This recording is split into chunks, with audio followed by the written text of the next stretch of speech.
Olá, meus amigos, estamos de volta com mais um estudo e o tema de hoje é Neemias se manifesta. Estamos estudando a lição do quarto trimestre de 2019, que tem como tema Esdras e Neemias. Na lição desse trimestre, nós temos estudado os eventos que ocorreram na vida desses dois grandes homens de Deus. O contexto em que eles viveram é o contexto, então, do exílio. O exílio foi a expulsão do povo de Deus de suas terras devido à sua infidelidade. O exílio já havia sido predito por Deus, como nós vimos no estudo de ontem, bem como também a libertação desse exílio, ou seja, o retorno para a terra de Judá. E nesse contexto, então, é que vive esse personagem chamado Neemias. No estudo de domingo, nós vimos Neemias recebendo más notícias. Depois de ficar sabendo a situação do povo, a situação da cidade, o Neemias se entristece muito. E entramos então na parte de segunda-feira, quando Neemias ora, quando Neemias intercede por esse povo. Todo esse acontecimento, desde o recebimento da notícia, a oração de Neemias, até ele conversar com o rei, para que o rei o libere para ir ajudar, passam-se mais ou menos 4 meses. Quando Neemias recebe notícias da situação de Judá, é mais ou menos ali por volta do mês de novembro, dezembro. Quando ele tem então a oportunidade de conversar com o rei para fazer o pedido de ir ajudar, é mais ou menos o mês de março, abril. Pois bem, no vídeo de hoje, como eu falei para vocês, falaremos sobre a manifestação de Neemias ante toda essa situação que está acontecendo em Judá. Só para entendermos melhor, o Neemias exercia uma função muito importante no reino de Artaxerxes I, ele era o copeiro do rei. Diferente de Esdras, que estudamos na semana passada, nós sabemos bem qual era a função de Neemias e podemos até ter uma certa noção do tipo de relacionamento que ele tinha com o rei. Por ser o copeiro do rei, ele era alguém que estava em constante contato com ele, de forma que eles poderiam ter um relacionamento próximo. Na época de Neemias, os copeiros poderiam ser alguém de extrema influência. E no reino da Síria, por exemplo, Esarhadon era o primeiro-ministro do rei. Isso nos mostra então que a função de copeiro era muito importante, tinha um grande destaque e por conta disso eles tinham então grande influência. A função do copeiro era provar as bebidas destinadas ao rei, para evitar que o rei sofresse algum tipo de contaminação, como por exemplo, contaminação por veneno. Então, antes de o rei tomar qualquer bebida, ela era oferecida primeiro ao copeiro. Pensando nesse risco, não deveria ser muito bom ser um copeiro. Mas devido a essa função então muito importante, o Neemias poderia então ter essa abertura para conversar com o rei a respeito daquilo que ele estava pensando. A lição nos traz o texto bíblico no qual essa história acontece. E o texto é Neemias, capítulo 2, versículo 1 a 8. E eu te convido a lermos esse texto. O texto diz o seguinte: No mês de Nisan, no ano 20º do rei Artaxerxes, uma vez posto o vinho diante dele, eu o tomei para oferecer e lhe dei.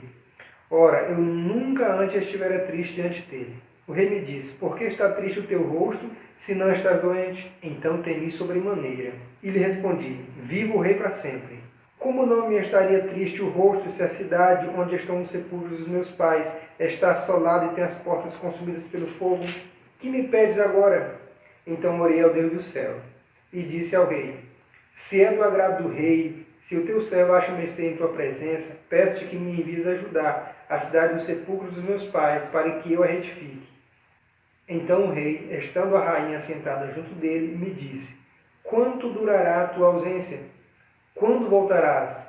Aprove ao rei enviar-me, e marquei certo prazo.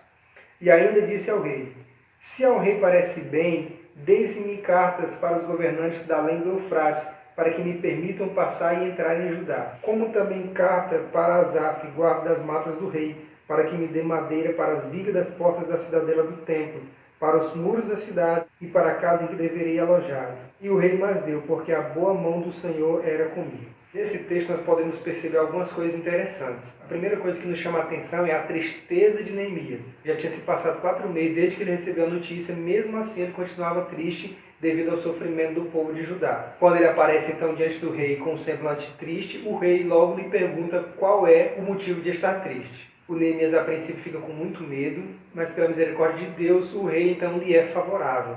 Outro ponto que chama a atenção é que quando o rei pergunta o motivo de ele estar triste, ele usa um argumento emotivo falando do sepulcro dos seus pais. Ele não fala da cidade diretamente. Ele apela ao coração do rei. A Bíblia menciona também nesse texto a presença da rainha. E pode ser que ela tenha influenciado de alguma maneira a decisão do rei, uma vez que alguns autores chegam a dizer que Artaxerxes era fortemente influenciado por suas mulheres. Depois que Neemias consegue conquistar o coração do rei com o argumento lá dos sepulcros, ele então fala abertamente de Judá. Pelo que podemos ver, o argumento de Neemias dá certo, ele consegue convencer o rei lhe dá autorização para ir a Judá, para continuar a reedificação da cidade que estava parada, e quando Neemias percebe que está dando tudo certo, ele faz um pedido ao rei. O pedido dele é justamente cartas para que ele consiga ir ajudar em segurança, para que os governantes da além do Eufrates não incomodem como incomodaram os judeus do segundo retorno. Lembrando que o segundo grupo de judeus a retornar a Judá não conseguiram construir a cidade devido aos problemas causados por esses governantes. Neemias então é muito esperto, ele pega essa carta garantindo então que esses governantes não vão impedir a construção da cidade. Vendo que o rei está concedendo o que ele pede, ele faz mais outro pedido.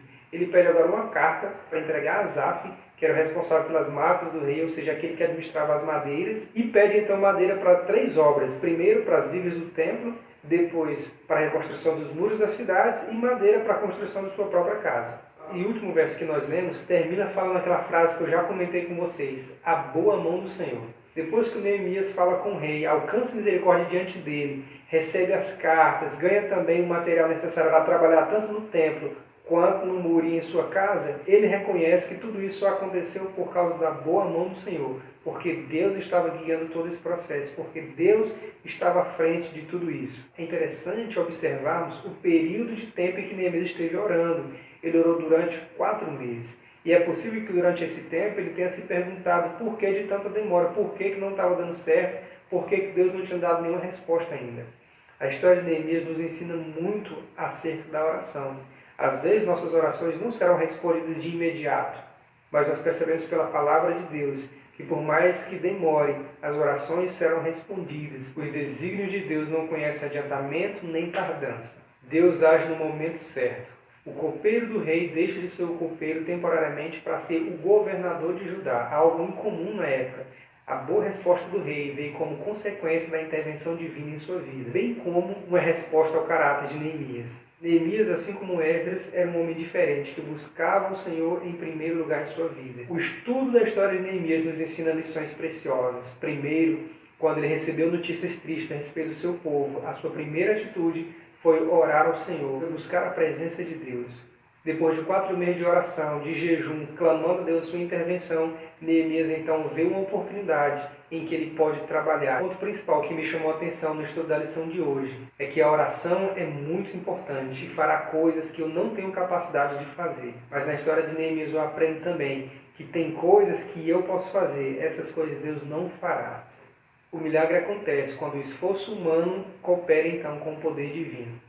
Que o Senhor te abençoe, te dê um ótimo dia e que Ele te dê a certeza de que está com você todos os dias até a consumação dos séculos. Forte abraço, até o nosso próximo estudo.